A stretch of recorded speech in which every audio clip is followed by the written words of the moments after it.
مبتلا ہیں۔ اور اون عباس صاحب نے ایک عثمان بچے کی روداد یہاں پہ سنائی، جس کو شاید رمضان کے اندر ہم نے ایک افطار کیا تھا، تھیلیسیمیا کے بچوں کا پروگرام بھی کیا تھا، اور اس کے اندر جب اس نے آ کر تقریر کی تھی تو اس کی تقریر اتنی جذباتی اور اتنی اچھی تھی۔ اور پھر جب مجھے اطلاع ملی، اور اس نے کہا کیا تھا، اس نے کہا یہ تھا کہ اس نے اس بات کا ذکر کیا کہ میرے گھر میں 3 یا 4 اموات ہو چکی ہیں، اور اس نے کہا یہ کہ میں نے یہ نیت کی ہے کہ اپنی دیکھ بھال کروں گا اور میں آگے چل کر بڑے کام کروں گا۔ اور مجھے اتنا سخت صدمہ ہوا کہ 2 مہینے بعد وہ بیچارہ اللہ کو پیارا ہوا، اور اس وجہ سے کہ اس کی خدمات، اس کا جذبہ، اس کا شوق اس بیماری کو حل کرنے کے لیے اور دوسروں کے لیے جذبہ، یعنی وہ تو ٹھیلا لگاتا تھا نا،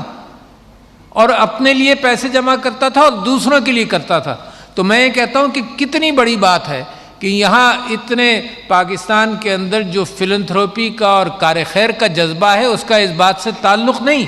کہ اللہ تعالیٰ نے کس کو کتنا دیا ہے، یہ جذبہ اندر سے نکلتا ہے۔ اور اس کے اوپر میں پاکستان میں فخر کرتا ہوں کہ وہ بچہ جو ٹھیلا لگاتا تھا وہ بھی کار خیر کا سوچتا ہے۔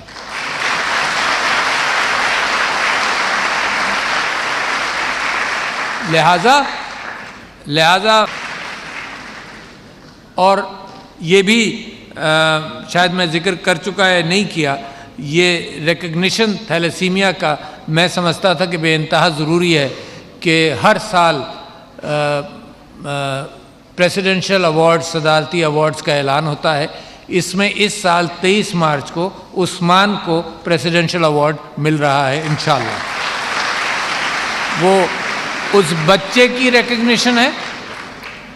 کار خیر کی ریکگنیشن ہے، اور تھیلیسیمیا کی ریکگنیشن ہے، اور یہ فوکس ہے کہ پاکستان کے اندر ان لوگوں کو بھی اہمیت ملنی چاہیے جو ہر طبقے سے انہی کوالٹیز کے، مقدار کی بات نہیں ہے،